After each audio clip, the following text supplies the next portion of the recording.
none of us are getting younger.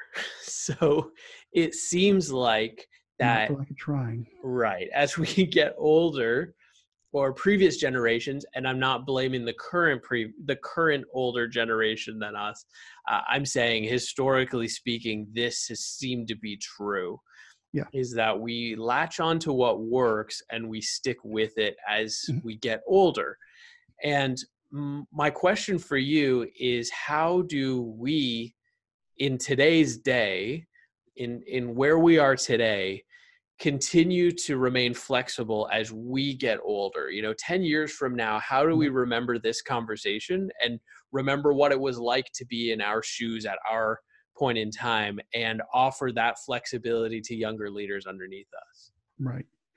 From my experience, and this has a lot to do with just how people are individually wired, for what your thing is. From my experience, I love to learn new things. For me to learn something new and be able to do something new is fun, but not everybody's like that. Mm-hmm. I think you have to challenge yourself and set it up so that you're challenged. But I think also the ultimate issue is always going to be ego. It is always going to be humility. Can you humble yourself and recognize your limitations and allow someone else to fill in those gaps for you?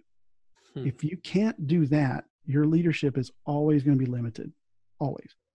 Because look at any powerful person that is successful, that is doing big things. None of them got where they are by themselves. None of them. They all have teams. They all have people that help them. They have people that handed them checks out of nowhere for thousands of dollars, that just said, I wanted to bless you. I would love for anybody to do that. So my email is sethmuse.com. But you know what I'm saying? It's like they always had people that were, there that helped them do things, because everyone has deficiencies.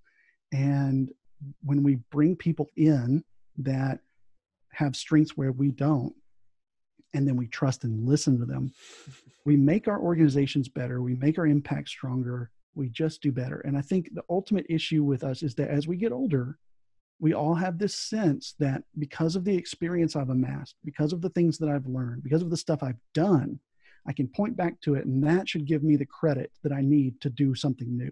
And it doesn't. Right. It just doesn't always do that.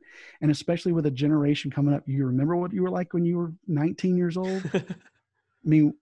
We think we know quite a bit more than we do, but there are things that we knew at 19 that our parents did not know. Right. And we always feel like we had to, fight for that or argue about that or whatever.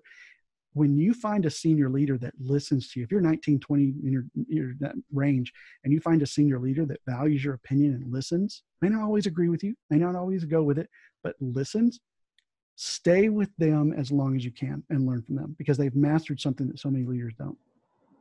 Yeah. And it is to put aside ego and listen to those that are younger, that are more inexperienced, because they might have something to offer.